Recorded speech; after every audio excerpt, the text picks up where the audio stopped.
In each of these sentences, an irregular verb is used and underlined. Your job is to decide whether the irregular verb that appears in the sentence is correct, and if not, to figure out what form of irregular verb would make the sentence correct. Let's look at the first example. The mechanic examined the car and discovered that the accident had broken its rear axle.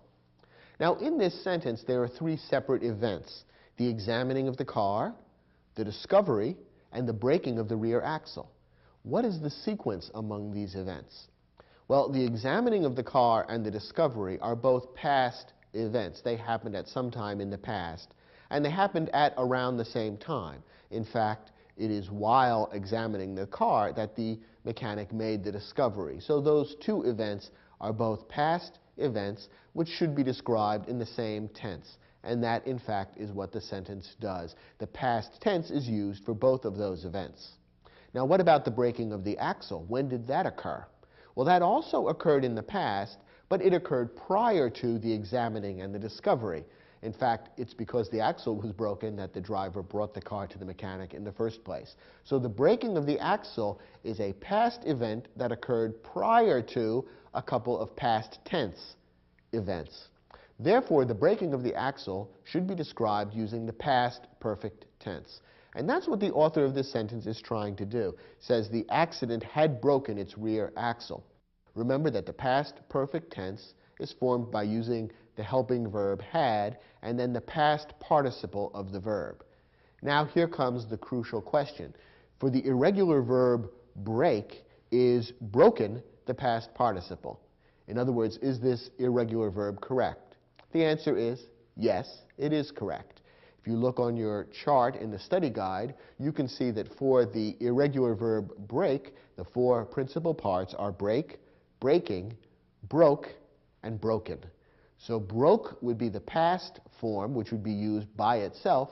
Broken is the past participle, which is always used with a helping verb, as it is used here, and therefore this sentence and this verb are both perfectly correct. Next example. Last January, 30 members of the Polar Bear Club swum in the frigid waters of Long Island Sound. Maybe you've heard of the Polar Bear Club. It's a group of men and women who like to swim in very cold temperatures. Now here, the irregular verb swum has been underlined, and the question is this correct or not? First of all, what tense are we dealing with? Well, we're talking about something that happened last January, so this is a past event, and therefore the past tense ought to be used. And the past tense is formed simply from the past principal part of the verb. Now, is swum the past form of the verb to swim? No. Perhaps it sounds wrong to you, but if it doesn't, look it up in your study guide, and you'll see that the past form of the verb swim is swam. The four principal parts of swim are swim, swimming, swam, and swum. So swum is in fact the past participle, and it would always be used with a helping verb, never by itself. In this sentence, there is no helping verb. The past form is needed, not the past participle, so the verb ought to be changed to swam. Next, by the time Gary arrived at the restaurant, Maria had went home.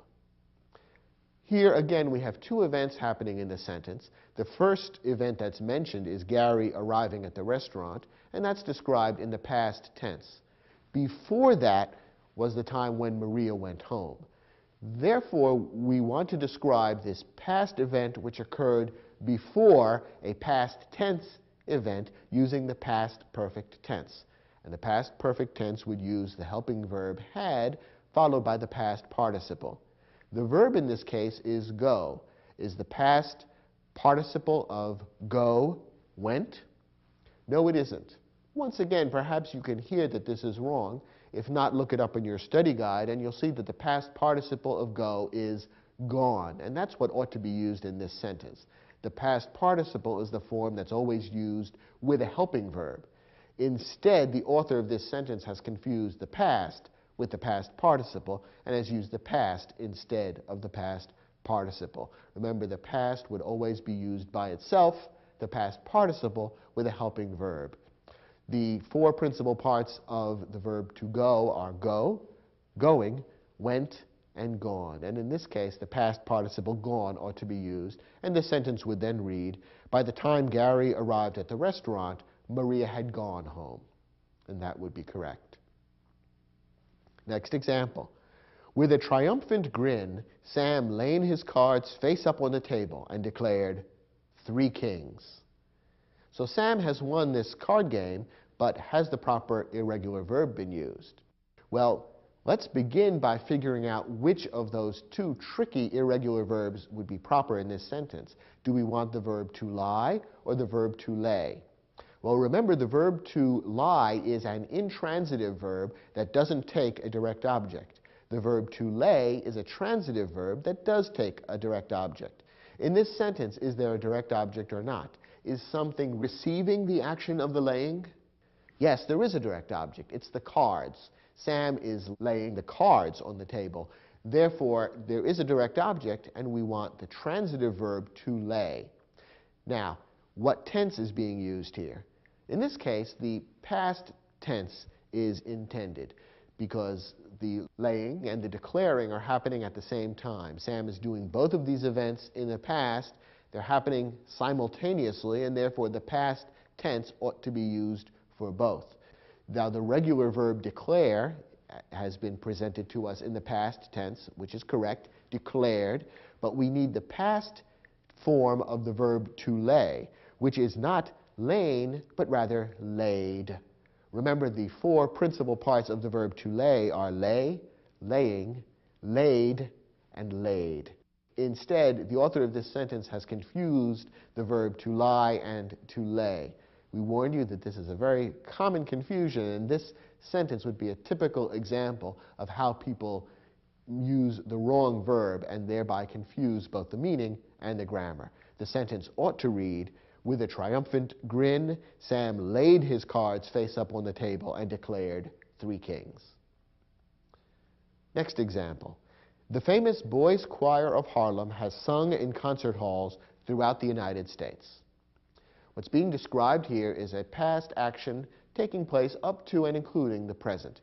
The singing by the Boys Choir of Harlem is something that has happened in the past and continues to happen today.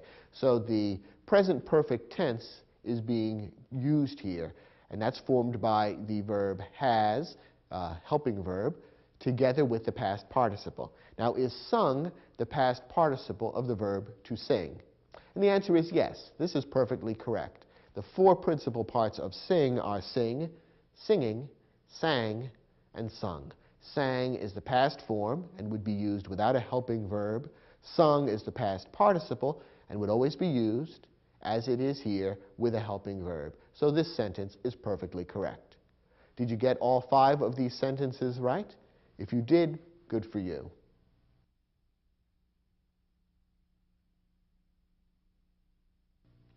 Here's another topic that many native speakers of English find difficult, namely the subjunctive mood. Now, the subjunctive mood is a particular way of using verbs that's rather rare. There are just 2 specific purposes for which the subjunctive mood is used, and in each case, the form of the verb is slightly different. If you can master these 2 purposes of the subjunctive mood and understand how to form the verb correctly in each case, you'll be an expert. First, the subjunctive mood is used to express a formal request or recommendation in a clause beginning with the word that. In this circumstance, the subjunctive mood of the verb is formed just the same way as the infinitive or basic form of the verb. Here's an example that illustrates how this works. She asked that the workers complete their reports by the end of the day. Now, this sentence, you'll notice, is expressing a formal request or recommendation. She, whoever she is, perhaps she's the boss in this particular company, she is asking that the workers do something. So she is expressing a request or a recommendation. And notice that what she is asking them to do is described in a clause beginning with the word that. She asked that the workers do something, etc. Now, the verb that appears in the that clause needs to be in the subjunctive mood. And that verb is complete. Now, remember we said that when you are expressing a formal request or recommendation in a clause beginning with the word that, you would form the subjunctive mood by simply using the infinitive or basic form of the verb. Now, the verb in this case is complete. That is the basic or infinitive form. So the proper form of the verb in this case, this example of the subjunctive mood, is simply complete. So the sentence is correct as we just read it. She asked that the workers complete their reports by the end of the day. So this is the first illustration of how the subjunctive mood might be used in English to express a formal request or recommendation in a clause beginning with that. And the verb in the that clause should simply be in the infinitive or basic form. Now, the second way in which the subjunctive mood is used is to describe an unreal or doubtful condition. In other words, to describe something that isn't true or is unlikely to be true. Very often, although not always, this is in a clause beginning with the word if. Now, there are two possible ways to form the subjunctive mood of the verb under these conditions when we're describing an unreal or doubtful condition. Here are the two ways. First, if we're talking about something happening now, in other words, in the present, then the subjunctive mood verb looks the same as the past tense of the verb. Okay, so if we're describing something happening now in the present, the subjunctive verb looks the same as the past. On the other hand, if we're describing something happening in the past, then the subjunctive mood verb looks the same as the past perfect. Remember, the past perfect is formed with the helping verb had and the past participle. Are you a little confused? Don't be. Here are a couple of examples that will help make this clear. Remember, we're talking about describing an unreal or doubtful condition, very often in a clause that begins with the word if. Here's an example. If I had $1 million, I would travel around the world. Now, there are two clauses in this sentence. If I had $1 million, and I would travel around the world. The second one is describing what I would do if the first clause were true. Now, the first clause is describing an unreal or doubtful condition. We can tell from reading this sentence that, unfortunately, it's not true. I don't have $1 million, and that's why I'm speaking with you rather than traveling around the world. So that first clause is describing an unreal condition. It begins with if. This is a perfect circumstance in which to use the subjunctive mood. Now, remember we said under these circumstances, the subjunctive mood could take one of two forms. If we're describing something happening now, it should look the same as the past tense. Is this happening now? Yes, it's talking about what I would do today if I had $1 million today. So this is the present tense. So the clause describing the unreal condition should contain a verb that looks the same as the past tense verb. The verb we're talking about here is have, and the past tense of have is had. So the correct verb here is had. If I had $1 million. It looks the same as the past tense of the verb to have, but in this case it's expressing the subjunctive mood because it's describing a condition which is unreal or doubtful. So this sentence is perfectly correct. If I had $1 million, I would travel around the world. Here's another example. If he had left the starting block faster, he would have won the race. Once again, we have two clauses here. The second one describes what would have happened. He would have won the race if he had left the starting block faster. So the second clause describes what would have happened if the first clause had been true. Once again, the first clause is describing an unreal or doubtful condition, something that didn't happen. He didn't leave the starting block faster. This is describing something that's unreal. Once again, it happens to be in a clause beginning with if, which is often the case, although not always. So here we have an unreal condition being described. We want the subjunctive mood. Once again, to determine the correct form of the subjunctive mood, we have to think about whether we're describing something happening now or in the past. Well, in this sentence, we're describing something happening in the past. The race was in the past. He lost the race. He might have won if he had left the starting block faster. So we're talking about something happening in the past. And remember, we said a moment ago that to create the subjunctive mood in the past, we want to use a verb that looks the same as the past perfect. The past perfect is formed with the helping verb had and the past participle of the verb. Here we're talking about the verb to leave, and the past perfect form of the verb to leave is had left.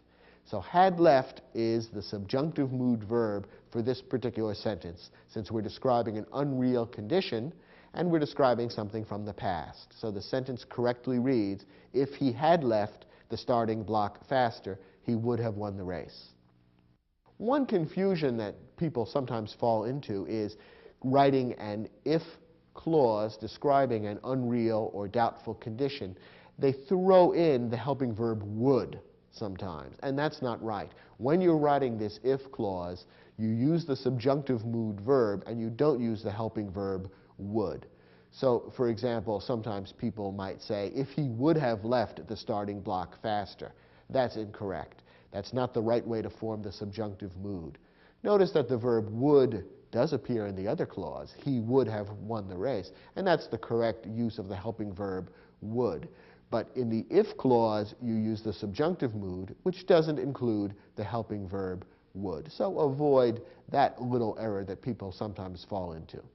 So this is the subjunctive mood. Perhaps you can tell that it's not used that often in English because it's not terribly often that people either express a formal request or recommendation in a clause beginning with the word that, or that they describe an unreal or doubtful condition, often in a clause beginning with the word if.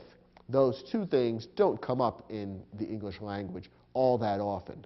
When they do, however, the subjunctive mood ought to be used, and now you know the right way to form it. So review this lesson from time to time and make certain that on the few occasions when you do need to use the subjunctive mood, you form it correctly.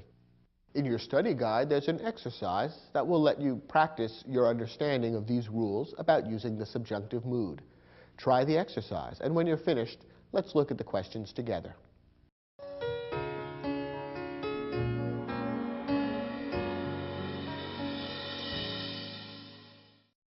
In this exercise, you're given several sentences which require a verb in the subjunctive mood.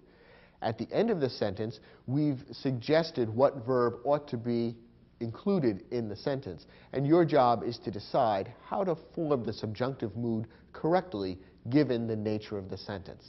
Let's take a look at these examples and see the right way to use the subjunctive mood in each case. If the captain blank that the storm was coming, he would have insisted on returning to port. And the verb that we want to insert in the blank is the verb to know. Now here the subjunctive mood is needed because we have an unreal or doubtful condition being described in the first clause of the sentence.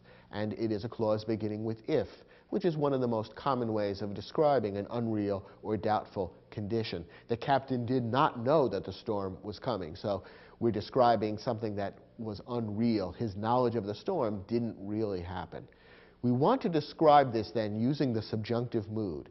And remember, in order to determine the proper form of the subjunctive mood in a sentence like this, we need to know whether we're talking about something happening now or in the past. Well, in this case, the sentence is describing something happening in the past. He would have insisted on returning to port. That tells us that this is something that happened yesterday or before that. It's not something happening now. So we want the past tense, and remember the past tense of the subjunctive mood would look the same as the past perfect. We want to use, therefore, the helping verb had together with the past participle of the verb to know. So the proper subjunctive mood verb to insert in the blank here would be had known. And the sentence would then read, if the captain had known that the storm was coming, he would have insisted on returning to port. Next example. Although Paul has a successful career as a lawyer, he still wishes he blank a rock musician. And the verb to insert in place of the blank is a form of the verb to be. Now here an unreal condition is being described, although notice it's not an if clause. Occasionally an unreal condition may be described in a clause that doesn't begin with if. But you can see that it is an unreal condition because it is obvious that Paul is not a rock musician. He's a lawyer. He wishes that being a rock musician was true, but that is not true. So therefore, we're describing an unreal condition, and we want the subjunctive mood. Once again, to decide the proper form of the subjunctive mood verb, we need to ask whether we're describing something happening now or in the past. In this case, the sentence is describing something that's the case now.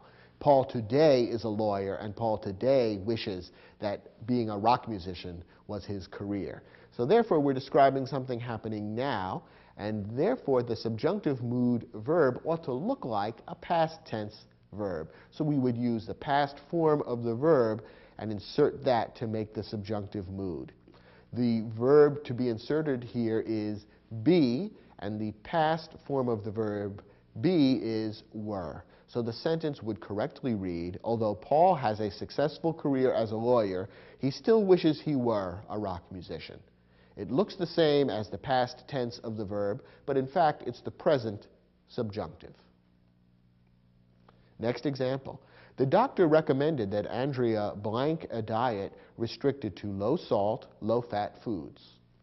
Here we have the different other use of the subjunctive, namely to express a formal request or recommendation in a clause beginning with the word that.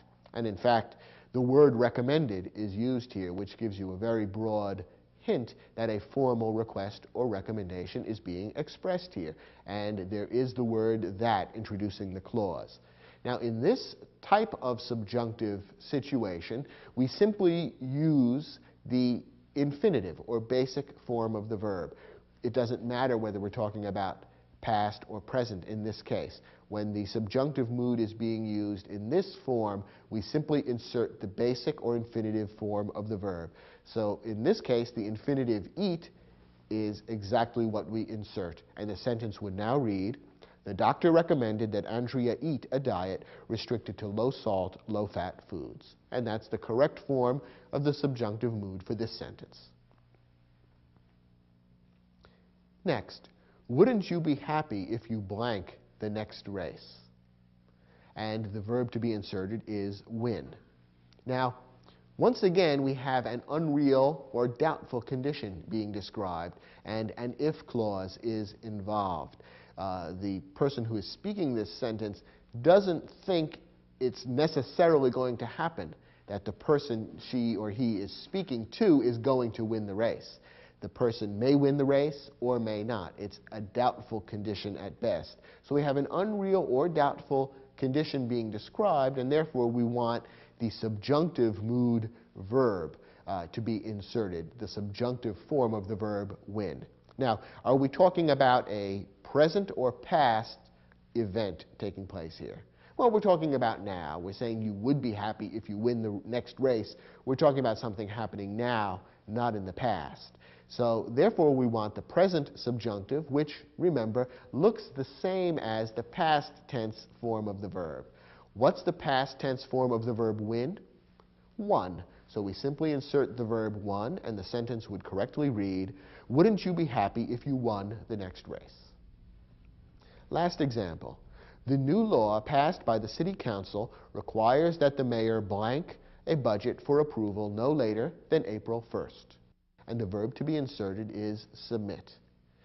Now here again, we need the subjunctive mood because the sentence is expressing a formal request or recommendation in a clause beginning with that. Notice the word that there, and in this case, it's being couched as a requirement of the law. It is requiring that the mayor do something. So the verb expressing what the mayor needs to do should be in the subjunctive mood. And again, for this use of the subjunctive mood, the verb should look just the same as the infinitive or basic form of the verb. So we simply insert the infinitive submit, and the sentence would correctly read, the new law passed by the City Council requires that the mayor submit a budget for approval no later than April 1st.